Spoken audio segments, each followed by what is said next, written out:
going live? It's loading.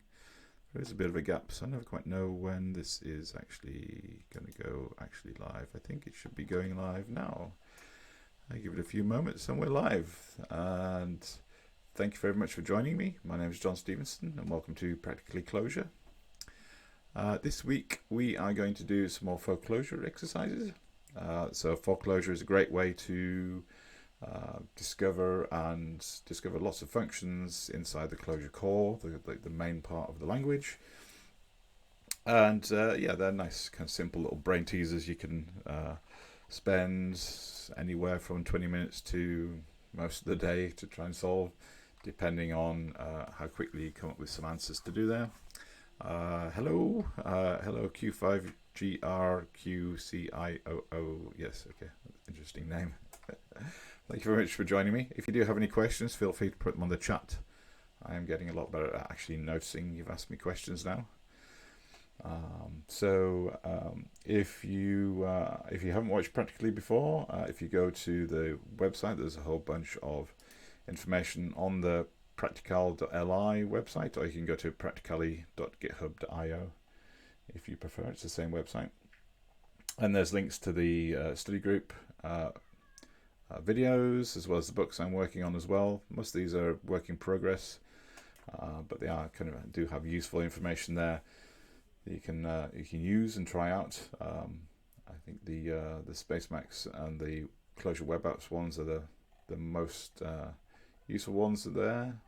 And also, if you want to get in touch with me, I'm on Slack and GitHub and Twitter. I've just actually linked the Practicalli Clojure, Practicalli Slack channel to GitHub as well, so you get updates about Git, like pushes I'm doing to Git. And if you want to support me, I'm doing a ride across Britain, so that will be a great way to kind of encourage me to keep on doing these videos afterwards I've done my ride. So I'll be away in September for a few weeks, so there won't be videos there because it's very hard to do a video when I'm riding to Scotland on my bike. Okay, so this week we're going to do some 4Clojure stuff. So I've just pushed some changes to the 4Clojure repository, and I've actually moved this repository underneath Practicalli, Practicalli.org in GitHub. Previously this was under my own JRocket repository, so it's now moved to 4Clojure under Practicalli, and I've just pushed number 56 find distinct items, which is the challenge we're going to do today. Yeah, so feel free to go and check that out if you want to get all the code and you want to play with it. And we're going to look at this. This is the challenge we're going to look at today. So we're going to walk through this and figure out how I came up with this solution here, which probably is a little bit cryptic. There's a bit of golf skog going on there, I think. But so we'll walk through it and make so it's easy for you to understand how we got there and what it all means as well. So let's have a look at this in my code. Oh, I've got my cat joining me as well. You may hear a mewing in the background.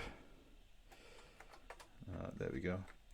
So this is the code for that's 56, isn't it? Oops, typo. There we go. And it says it's a medium difficulty. It is kind of it's not so obvious to people who are just starting, like in their first week or so of Clojure. But if you've covered things like reduce and writing your own little functions, then it shouldn't be too difficult. It does need a little bit of thinking about, and essentially it's covering sequences, and there is the restriction that we can't use distinct, so we'll see that actually would just be the solution. So what's it actually asking us? It's asking us to write a function which removes the duplicates from a sequence, and we need to maintain the order of the sequence as well. So we can't just return them in any old order. They have to be like a sequential. Well, they have to be the order that are currently in already. And you can kind of see that with the third test we've got there, I think, because these are not in sequential order, whereas the first and second ones are in sequential order. I never actually looked at the last one. Actually, that's interesting because I think they would be in order anyway, because range would just generate the same set of values, so they would be identical. Interesting. I guess that's in kind of a happy path. If they were all like that, it'd be very easy, because you just put equals there and it would be well, actually you just return range 50, or the result of range 50. But you can see that so the values are in this examples, we've got a collection, we've got a vector of integer numbers, and then in the next one, hey Connie, how you doing? And the next one we've got a collection of keywords, and then the third one we've got a list of vectors, and each vector has got 2 integer numbers in it as well. So we've got quite a few different sets of values and stuff, but yeah, they're we should be able to work out how to do this, work through this quite easily. So yeah, the third test is obviously the one that might be trickier to do, so we'll start with the first test and figure out how to pass that one, and maybe our answer will answer all 4 of them. So let's deconstruct the problem a little bit. So when we're given a sequence of values and then we want to transform that, so return a new sequence, a new collection, but with just the unique values from the original sequence. And we can see this can be easily done with distinct. So let's just try that with all of them. Let's select that. So with distinct, with the first one, it's just returning 1, 2, 3, 4, and distinct. It's going to give me the blurb. It's going a bit slow today. So distinct takes a collection, or it takes no arguments. So you can use it as a, I think you can use it as a transducer. And if we evaluate that, so it works with keywords, works with numbers obviously, and it's going to work with a list, hopefully.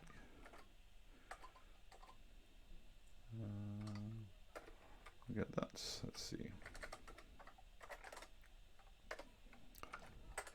And because we're using a list, then we have to quote that list, otherwise it will try and evaluate the vector of 2 and 4 as a function call, and we haven't written one of those. I'm not even sure if that would be legal syntax, but let's see. But it's returning, it's still returning those distinct items. It's returning a list of distinct items, and it's essentially dropping, because we've got 2 vectors that have 1 and 3 in it, it's only returning 1 of those. But and it's keeping the order in nicely as well, so that works. And interesting. And distinct with range 50. So range 50 is just generating the range of integer numbers from 0 to 49. There we go. So that's what it returns. Cool. Which is, and then that's the result we want. So if we evaluate range 50 here, then we get the same thing as well. So there's not much for range to do there, for distinct to do there really, but there we go. So that kind of, I guess part of this challenge is to teach us about distinct and what it can do, and all the different kind of options and values we can pass to distinct. And so, but unfortunately we can't actually use it to solve the 4Clojure problem. That would be too easy, because then we'd be finished and we could go home, or I could go and have breakfast. So how do we actually go and figure out how to write our own distinct? Well, we could fall back to the low level, high maintenance, low abstraction loop recur and just loop around it, because we do need to iterate through these values and then see which ones are unique, which ones are not. That is a bit low level, so I'm not going to do that this time, but feel free to have a go with loop recur. It does give us a lot of control, but again, it also gives us a lot of code usually. And usually this kind of thing you can do with a reducing function. So you write a function that will compare the values somehow, and you just you use that function over each of the elements in the collection, and you reduce them down to just the results that you actually want. So we could write some kind of function reduce, and then we just need to figure out how do we tell whether a value is already being seen in the sequence that we're walking through. So let's try that approach. Let's try looking at the reduce and some kind of way to tell duplicates. In previous examples I've used partition. I did think about that. I'm a bit partition obsessed, I think. And it is one of my favorite functions, but that doesn't really help us, I think, in this case. So what I did was actually go in, and I don't think this is cheating. I think this is a probably a normal thing to do. So let's go and have a look at how distinct works. So if we actually go and look at distinct on here, so if you go to Google Clojure distinct, it'll probably lead you to the clojure-docs.org website with this distinct page, and it gives you a description of it. So it's returning a lazy sequence of elements, so it's going to be fairly efficient with the duplicates removed.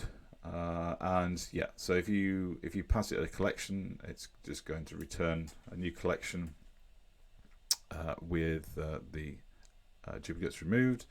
But you can actually call distinct without a collection, and this will be a stateful transducer. So essentially, it means it will be a distinct in waiting. It will be a function you can put into possibly several other functions that you will do to process a piece of data, like as in a pipeline. So you'll have several things you want to do to a particular collection, and distinct is one of them. And you don't have to pass the collection straight away. You can write a little function that will, at some point, you'll pass the collection, and when distinct gets that as part of the transducer, then it will give you a result, or pass that result onto the next function in the pipeline. I don't think we've covered transducers. There is let me go to clojure.org. There should be a section on transducers somewhere. Is it in the overview? Or possibly in the reference? Oh yeah, there we go, transducers. There we go. So it's a fancy word, but it just means that you're kind of, again, it's another idea of you're not having to specify exactly what's going to happen. You don't have to specify the collection. You can defer that to a point until the collection arrives, until you decide when to give it the collection as well. So it's all part of another way to streamline transformation, and there's a specific transduce function you can use as well. So if you want to know more, have a look at that. We'll do it might be worth having a video on that specifically as well, so I'll keep a note of that. But for this case, we're not going to use a transducer. We're just going to use distinct with a collection. And you can see there's some other examples here as well. Not that many actually. So what I did was, if you go to the top of the page, there's a link to the source code, and this is the source code for the entire Clojure core namespace. So all the functions that are within Clojure core, all the functions that make up part of the language, the core of the language, they're all in this one big file. So it takes a few seconds to load, but if you you click the link here, it's taking you directly to the right line. So it's taking it line 4969, which is where distinct is defined. And you can see that this is a section that will be evaluated if you don't give distinct an argument. But if you give it a collection, then this is the section it will evaluate. So what I did was just pull that out, had a look at it. Yeah, it's returning. It's got a function. It's going to return the. Yeah, it's going to have this function, anonymous function here, that's going to return a lazy sequence of applying when it's seen something, and if it contains that, it's going to recur on the rest of it, or join the ones it's seen together, essentially. So I kind of think, well, okay, we pull the essence of that out and make a simplified version of that. So like basically, if our value, so if this is our new value as we're stepping through the collection, if we've already seen that, then we can kind of just recur through the rest of it. We can kind of ignore it because we've already seen it. And if we haven't seen it, so this is the true path and this is the false path. So if we haven't seen it, if it's not in the collection, then we just add it to the collection, essentially. So if we're writing our own version of distinct, then we can write something that's building up a collection and then we can compare each new value to that collection that we're building up. And we could. So what's the condition that we need to do? I mean, we could do.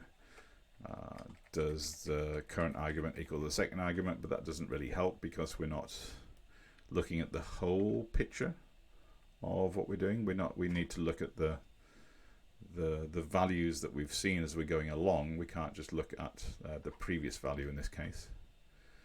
That's also why partition wouldn't really work in this case either. Because as we can see, if we look at this example, the duplicates are not next to each other, so we don't have all the ones next to each other. I mean, we could sort them and do something like that, but that's then going to change the order of that, and then that breaks it. So we would then need to keep the original order and then do some post-processing, and that would just get very messy. So we can't do something simple like that, but we can compare with, if we're building up this collection as we're walking through each of the elements in our sequence. So if we like build up, like we visit one, and then we keep that in a new collection that we've seen, and then we visit two. So is that in the seen collection? No, it isn't. So we'll add that, and then we go and see one. Okay, that's in the collection. We can ignore that one, and so on and so on. And we could use, they've used contains, which is unusual. But there is a slight problem with contains, because if you have more, in this example, it's true. And so, but if you read this, like, does this collection contain 5? And it doesn't actually. So why when we evaluate this, why does it say true? How bizarre. If you've used contains, if you've never used contains before, it is quite confusing. But if you've used contains, you'll probably be familiar with this fact that it's kind of based on the index. So this is 1 is at index 0, that's index 1, 2, 3, 4, 5. So there is a value at index 5 of this collection. But there isn't a value 5, which is what we're actually trying to figure out. So this is giving us misleading information.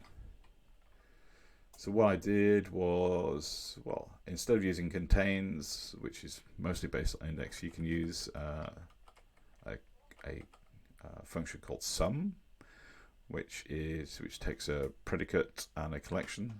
So in this example, sum is going to use the function even, which is a predicate, which you can tell by convention it's got the question mark on. It doesn't need to have a question mark, but by convention, if something's going to return a true and false, true or false, that means it's we call that a predicate function, and we put a question mark on there because it just helps us understand that it's a predicate function very easily, and we know it's going to return either true or false. So we can use that with sum and a collection, and we can see that yeah, there are some even values in there. So there's obviously 2 and 4 are even values. I think it would just stop at 2 and say, okay, yeah, it's got 1, so it will return true. And you can also use your own function, which we probably have to do for this particular case. So we write a function, like a little inline function here. It's going to take a single argument. So this argument is going to be one of the values. So it's going to take a value, each value in turn. So it's going to take 1, it'll take 2 and 3 and 4 and 5, just like you would do with map and apply and recur itself. So you can use sum to iterate over a collection, and for each value we get from the collection, then we're going to compare it. So compare it to 5. Does it equal 5? And if any of those do, then it's going to return true, which it does, because the last one is 5 and returns true. So sum works how you would probably think contains works, which is quite funny. And so you soon get used to using sum instead of contains. I don't know if that's legacy from the Lisp world. Perhaps it is, I think. And we have an interesting case here where we can use a set, not a set queue. There we go, a set. And we can use a set as our predicate to say, is this value basically inside this? So range 0 to 10 is going to generate the numbers 0 to 9. So if we just did, so if we just evaluate range 10, then we're going to get 0, 1, 2, 3, 4, 5, 6, 7, 8, 9. And it's going to see whether the value 2 is inside that. And this is a property of using a set for this as well. So we're kind of saying, is the set of 2, or is the set of these numbers inside the sequence of the collection that we're working with? Oops, I don't want to do that. So if we evaluate this, then it's returning 2. So if it does find a match, it's going to return the value. And we do the same thing here. Boom. It's returning 2. It's returning 2 because it's the first one it finds. So once it finds a match, then it just stops.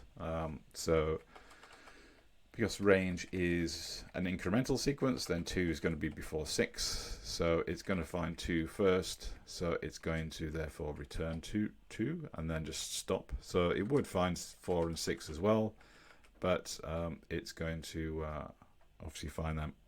It would find them after it's already stopped. So it doesn't return them.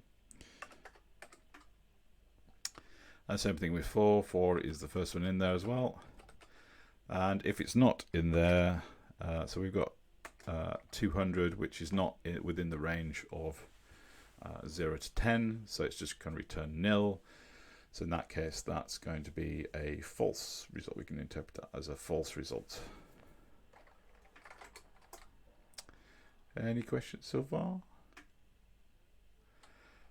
Nope. So we've got this idea that we want to do a recur, and then we're trying to work out what it is.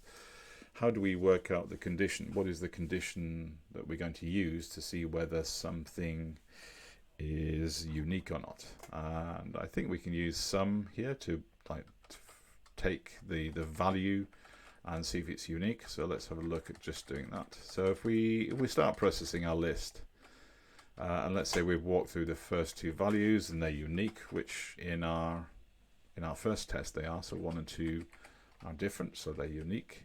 But when we get to the third value, then obviously that's going to be 1. That's not going to be unique because we've already seen it. And if we've been building up our values of the ones we've seen already as we're walking through this collection, we've seen 1, so we take a copy of that. We've seen 2, so we've taken a copy of that. But if we compare some with 1, and we evaluate that, we can see, yes, 1 is already in the values that we've seen. So we don't really want to add it again. We don't really want to add that to the collection of seen values that we're building up. And we could put this into an if statement to help us do that. And these are just hard-coded examples. We haven't put in arguments yet, so we'll do that in a moment. So here, if someone is going to be is inside the collection of 1 and 2, which it is, then the true path would be to return 1, and if it wasn't, then it would we would conjure on to that. But because some is going to be part of 1, then we're not going to conjure on there. So that's kind of like a hard-coded explanation of what we just covered. And if we come to a unique value that isn't already in the values that we've seen yet, then we're going to then conjure that onto the existing, well, the collection that we're building up of the values that we've seen. So we can use that if statement and that sum condition to basically step through the collection that we have, the sequence that we're processing, that we're trying to find the unique values for. And we do that so we can put that back into the recur function. And so with the reduce, so we can write a function that's going to take the sequence. So xs is a common way to refer to a sequence as an argument to a function. And we're going to reduce, and then we're going to put in kind of the if statement here. But we want to build up this. We need to build up this vector. We're going to use a vector because the conj will always add it to the end of the vector. We could use a list, but then if we used conj, then it would add it to the start of the list, and we would then have to reverse the list to get the right order again. So that could get messy. So to simplify it, we just use vector, and then when we conj it, it's always going to go into the end. So it'll maintain the order as we walk through the sequence we're processing. And here we're going to actually pass the reduce 2 arguments. So you can see that if you look right down the bottom of my editor in the mini buffer, it's showing you the arguments of clojure core / reduce. You can either give it a function and a collection, or a function and a value and a collection. So let's go and have a look at that, because I don't always use that reduce with a value. So it's nice to be aware that you can do. So if we do clojure reduce, we should be able to see good old Clojure docs. There we go. And you can see there's the 2 options of calling reduce. So we can call reduce with a function and a collection, which is mainly what you do. But you can also pass a value. And okay, there we go. So if a value is applied, so that it returns the result of applying f to the value at the first item in the collection, and then applies f to the results of the second item, and so on. So you can actually, we can give the reduce of val, and we can use this to build up the collection of values that we've already seen just by conjuring onto that. I don't know if there's an example in here, but there is in the code I'm going to do. So normally, yeah, you do reduce, and you just use a function here and a collection, and these are all pretty straightforward. Hopefully you'll see. And I think, yeah, so I think that's an example giving it a value. It's just giving it an empty map, and it's going to build up a map of frequencies of words, I think. Yeah.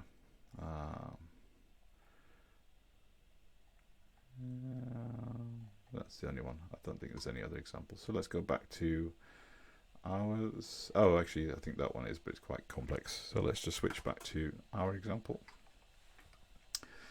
So for the reduce, I'm going to, I'm going to pass the reduce two arguments. We're going to start with an empty vector and then pass it x.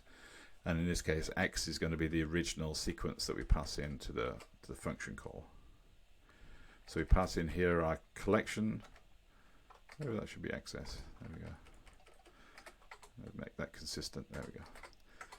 So that's our sequence. So we pass in a sequence to our function, which is our 1, 2, 1, 3, 1, 4, which is this value here. So this is the actual function call. Let's make that easier to see. There we go. So this is the function definition, and this is us calling the actual function itself. I'm going to walk through this in debug mode so you can see the values as we evaluate. But essentially, we're going to pass reduce our function, which is this if condition, and we are also passing the collection, the value, which is the empty vector, and the sequence, which is the sequence we want to process. So if we walk through this example, so I've got a function. So this is our function definition here, and we're going to call this because we're using function, not defin. We're not giving it a name. I hope you can't hear my neighbour's lawnmower there in the background. So we're going to call this function, and we're going to pass it the argument of 1, 2, 3, 4, 1, 2, 1, 2, 3, 4. So this is the sequence we want to process.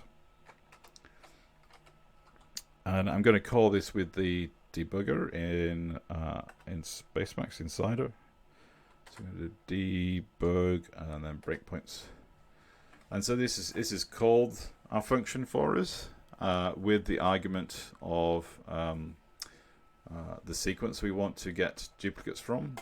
And so you can see that the x value here is the value we've passed into the function, which is the test from the first 4Clojure test that we want. And so we're going to process this sequence and get our unique set of values. So if I press N for next, so the reducing function is taking two arguments. The first argument is this empty vector, and the second argument is going to be, because we're reducing, it's not going to be the whole sequence, it's going to be the first element of that sequence. So the first time round, this empty vector is going to be the first value, the first argument to the if statement, and the second argument is going to be the value 1. So we click next. So it's basically comparing is 1. So this is some the set of the value 1 is that, and then %1 is the empty vector. So is 1 essentially inside our empty vector, which is not, so it's returning nil. And so therefore we're going to skip over the true path and go to the false path, because basically our condition is nil, so that's going to be treated as false. and we have, so there you can see like the conj is taking our original argument to the reduce, which is %1, and it's going to therefore you conj whatever %2 is, which is the first value from our sequence, onto that, and we'll get a vector of 1, and then that's going to be used as the first argument to the reduce in the next iteration, and when we get the next value. So we go and click next now, so that whole function is returning -1. So now you can see our argument, our first argument to reduce, is no longer the empty vector. It's now the result of the first iteration, and the result of the first iteration was 1 in a vector. And so if we go through, keep on going through, so now it's comparing %2. It's not showing us %2, which is a little bit annoying, but essentially %2 this time around is 2, and 2 is also not in the vector of 1, so that's a nil. So it'll go to the conjoin, so we can see it's going to join the vector of 1 with the value of 2, and so therefore we get 1, 2. So that's the result of the if. And now when we go around for the third time, it's going to, and this is kind of the interesting one, because it's seeing that we've got a vector of 1 and 2. Those are the values we've seen already. It's going to compare that with the value 1. So %2 here is the value 1, because that's the next value that reduce is pulled out of our sequence. And yeah, we can see that 1 is inside the vector of 1, 2, 3. So that's going to be a true. So what we do is just return the %1 in this case. So we're just returning our original argument. So we're not conjing this time. So we've got 1 and 2 already of values we've seen. We don't need to conj the value 1 to it already, because it's already in there. So we're basically just returning the scene collection as is. And we can go on, skip on, round and round, and go through, and we haven't seen 3 before, so we're going to add 3, and then we'll do the same thing. We've seen 1 already, so we'll skip that. We'll see, we've seen 2 already, so we'll skip that. And we've seen 1, have we seen? Oh, we haven't seen 4, so we get a nil. And so then we're going to conj 1, 2, 3, and then 4, and then we get the result. And that should be, and then we just return all that as the final result. So hopefully that made sense. Any questions on that one? I'll give you a moment to pause on that.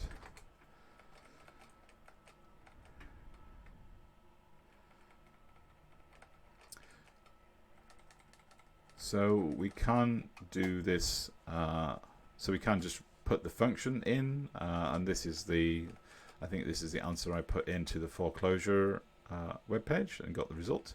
And so that works, but we can also actually just put reduce in there, so we don't actually need to wrap the whole reduce thing in a function, because essentially we've got reduce with a function and a value and a collection. So if we kind of write this slightly differently, if we do that there, boom. So we've got here, so we've got reduce, which has an argument of a function, which is essentially the body of a function, because using the syntactic sugar of a hash to represent a function.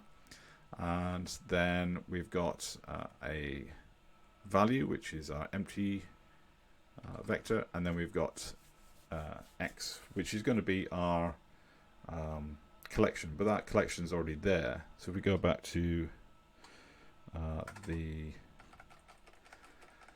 first test, and then we go back here, oops,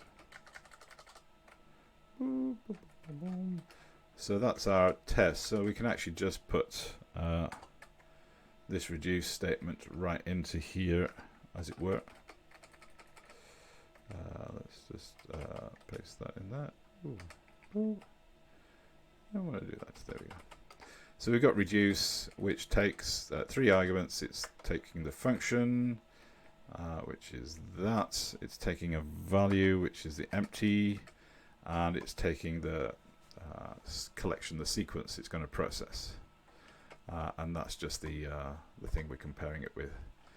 So we can see we don't need to actually wrap it round in an anonymous inline function.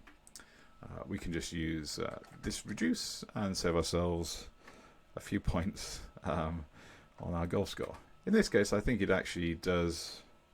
It is worth actually just redropping the function, because all the function is just doing is just passing an argument to our reduce. So we don't actually need to have the extra function here. It's not really doing anything else. So if we just have this as our answer, I think that should be nicer. So let's just delete that. Go paste. And we press the magic button. So it was all green before. Is it still going to be green? Let's see. Oh, green, green, green, green. There we go. Perfect. So I think that is a nice case. I mean, you could argue that rather than using the syntactic sugar in this, we could write this out in full. Might be a little bit clearer. So instead of that, we put some brackets around here and do function, and then we do sort of like val. Is that we do scene? Oh no, that's what am I doing? Oh yeah, sorry, yeah, I want to do scene. It's scene and value, and so then we change that to value and scene.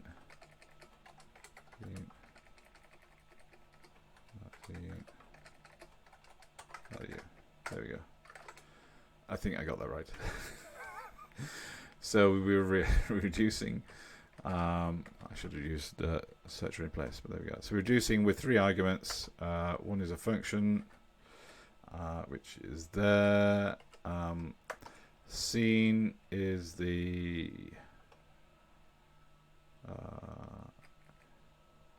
oh no, that's not right. Oops. Let's do this. There we go. Shift J. Oh yeah, sorry. Yep. So that's the function that we've got, and that's the value, and then we're going to pass in, and then the argument's going to be there underneath. So yeah, the sequence we're processing is going to be there underneath. So we could do that, couldn't we? There we go. So if we do that, there we go. If some scene, then we return scene. Otherwise, we return conj. There we go. So that might be a little bit nicer to read for some people, for most people, I think, actually. If you're not used to the anonymous syntax, so like the inline function definition, syntax of %1% to represent the argument. So percent is going to represent the first argument. You can use % or %1, it means the same. %2 means the second argument, and so on. But we can also name the arguments as well.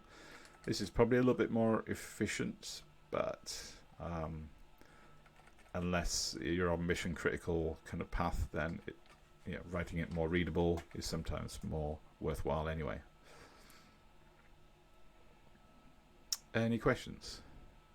Can anybody hear the lawnmower in the background? I'm afraid my neighbours are doing some gardening because it's bank holiday weekend. Woo! Cool. I suppose I could see if I actually got that right. Let's just double check. Let's double check I got the right way round before I commit this to a great GitHub in the sky. I did. I got it right. Yay, there we go. Okay. Nice. That's got a bigger golf score, but yeah, to be honest, having readable code is much better than very tiny terse code. Okay. Well, that one's done. We've still got 15 minutes, so let's jump on. Well, I don't think look at these are the solutions to 56 that other people have done that I'm following. I don't think there's anything really any different there. I didn't see anything that jumped out. There is somebody did do loop recur there as well, so I might include that into the code just as an example. Loop recur, let's put that in there as an alternative. Oh, that one looks potentially interesting, so yeah, I might unpick that one later on. So comp, I'll include that one and try and decompose that one a little bit myself. And here we're using I think we're using no, I don't know what we're using there. Okay, and there's another loop recur kind of thing there as well. But I don't think there's any magic tricks we've missed. Somebody's done, oh yeah, dedupe, and then realized that you can just do it much easier with a reduce. Yeah.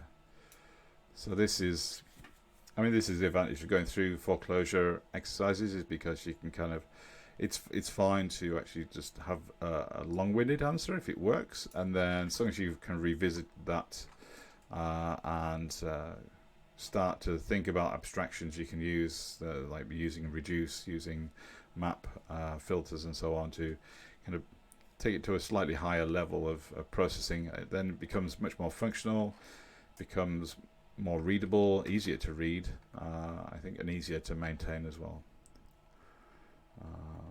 There we go. Yeah, these are all about the same. Okay. So let's jump over to 57. Oops. So this is doing some simple recursions. This is fairly, it looks a lot of things, but it's fairly simple because it's just we're defining a function called foo, and we're calling foo, but with fewer or different arguments each time. So it's basically going to call foo round and round again, and we've put a condition on there to say when to stop calling foo. So we'll work through that as well. Where is it? There we go. Oops. Let's just do that. Wrong one. There we go. There we go. Let's just paste that in before I forget. Okay. I'll push those changes up at the end of the broadcast. So let's go to 57. So this should only take a few minutes, because I think should be fairly easy to read this one comparatively. So basically we're just trying to, so this is a really elementary one. So this is, ideally you would do this earlier in the, or you could do this a lot earlier in the progression of 4Clojure challenges. So we've got a function, and it's recursive, as I say, because we've got a function. Some people refer to the fn as an anonymous function, but you can actually give it a name. You don't have to.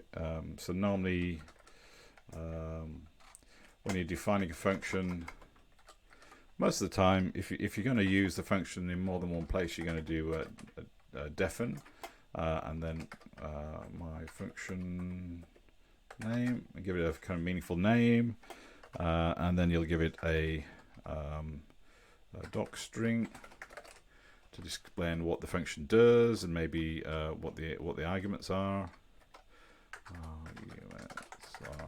Blah blah blah, and not just kind of like an argument is a string, but what's the point of the argument? What does it represent?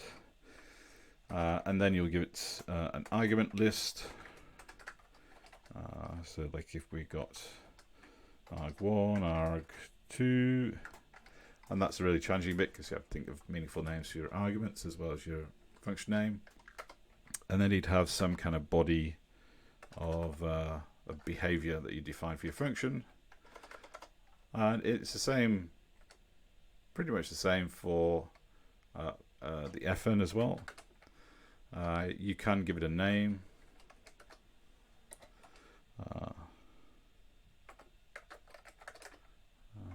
Function. And you can give it arguments, obviously. You can have either 0 arguments or multiple arguments like we did before. And then you have the body of the, oops. So hopefully, if you've seen my other videos, that's kind of familiar to you. And the reason we're using function, we're using fn instead of defin, is that I don't think for some reason 4Clojure doesn't like defin. So you have to use function. I think it's because it's just evaluating the last. It might be because it's evaluating the last expression. So if you have a defin and then call it, it doesn't know how to call it. So I don't know. But there's some reason why you have to use a function, and that's particular for Clojure. Obviously, you can do both in normal Clojure projects. And so you'd use defin when you want to call the function in different places. So it's like a shared function. And you would use function fn when you're just going to do something right there and then in the code, in the expression that you're working with. So when you're using things like map, reduce, they're going to take a function. If it's a simple function, you can just use fn. If it's a more involved function, or if that function is going to be used by multiple maps and reduce calls, then you would just give it a name and you could do that. But because if we give it a name, then we can also call the function from within itself as well. That's quite cool. So that's the recursive nature of a function. So in here, in the body of the call, we can actually call my inline function with some arguments. And it would then call itself over and over again. What you would do is you would have one of the arguments or both of the arguments would be changed as you do this. So you might increment one of the arguments, and then maybe do the other one, and then you would need some kind of some way to break out of this, because at the moment it would just call itself over and over again. There's no kind of condition to tell it when to stop. If it's generating a lazy sequence, then you're okay. But if it's doing eager evaluation, then it will just blow up your heap because you'll eventually run out of memory. So this is what we're doing here with the when function. We're putting a condition. So when x is greater than 1, so while x is greater than 1, we're going to run this expression essentially. So let's see. So let's just grab that. Space V, right. Oops.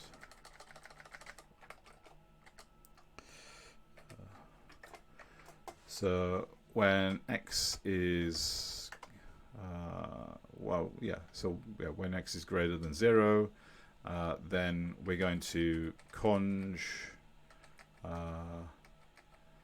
the result of calling foo again and using dec on x, so it's going to decrement x, so it's going to reduce the value of x by 1, and we're passing in x there, so we're conjing x, and so we're going to conj x onto the value of decrementing x as it's gone back through foo, which will then conj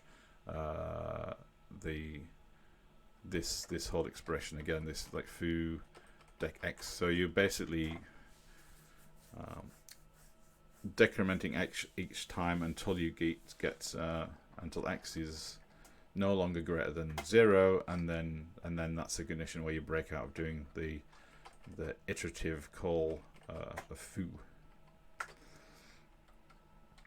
I hope that makes sense. So if we grab the whole thing again, so we've got our function definition, and we're going to call it with an argument of 5. So let's grab that. And so if you wanted the answer, I mean, to this, then it's quite easy, because all you need to do is just run the expression in your REPL, and it tells you what the answer is. Hopefully you've kind of guessed what the answer is. I've kind of given you a few hints. And then we're going to give it the argument 5. So we're going to call this function foo with an argument of 5, and while basically 5, while this value 5 is greater than 0, then we're going to conj the value 5 onto calling foo again, but with 4, and then that's going to conj 4 onto the value of calling foo with 3, and so on until we get until the value's 0, and then it just conjues all those values up together. So we do get the value. Oops, did I miss? I missed. Did I press the wrong button? I did. There we go. So many buttons on my keyboard. There we go. So yeah, we get the value 5, 4, 3, 2, 1. So 5 is the first time round, so that 5 is going to be this x, and then 4 is going to be the result of calling foo with dec x. So well, actually, that's going to be 4, 3, 2, 1, because it's going to keep on calling itself and itself and itself, and then when we dec x, so that it goes from 1 to 0, then we just break it out of the when statement. So x is no longer greater than 0, it is 0, so then we just conj all those results we've got so far, and we get the result there. Does that kind of make sense? Hopefully it does. So we could write this as I guess boom, boom, boom. And then so that is boom, boom, boom. So you kind of get this over and over and over again. Should we get rid of that?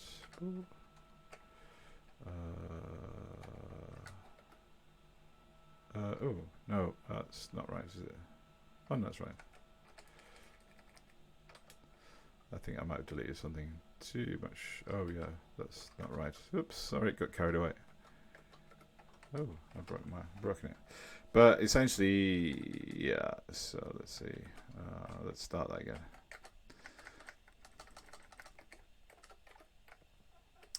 Oh yeah, I deleted the X. That's what I did wrong. So we can replace foo. No, that doesn't want to do that. There we go. We can replace this with the actual call to foo.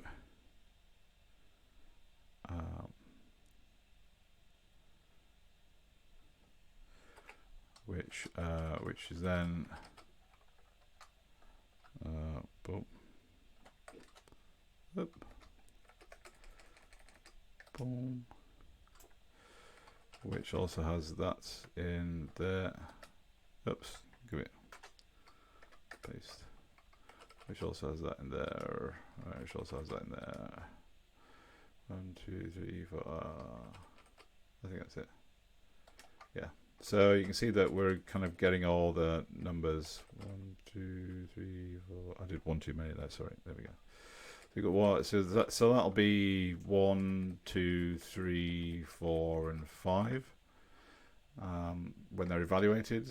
And so this, you can see, it's iterated. It's recursively calling itself. So this is kind of equivalent to just doing this construct, because we've got this call to foo, which is the function we've just defined. So it's calling itself over and over again until that condition's met, and then it's just conjuring all those values together.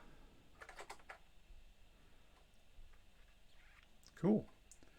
Well, if there aren't any questions, we're at 11 o'clock, and I'm going to let you all go and have a wonderful bank holiday weekend if you're in the UK. If you're not, just have a normal length weekend, and hopefully you have a wonderful time. If you want to reach out to me for anything, then feel free to go to the website. There's details on how to get in touch there. Oops, that's not the website, that's the website. Oh dear, I'm all fingers and thumbs. Here we go. There's the website. Yeah, just go to Practicalli, practical.li or practicalli.github.io. And yeah, if you have any ideas about what else you want to cover, then feel free to let me know. Coming up with ideas is probably the hardest part of doing these broadcasts. So anything you'd like me to see, I certainly will consider trying to do if I can possibly do it.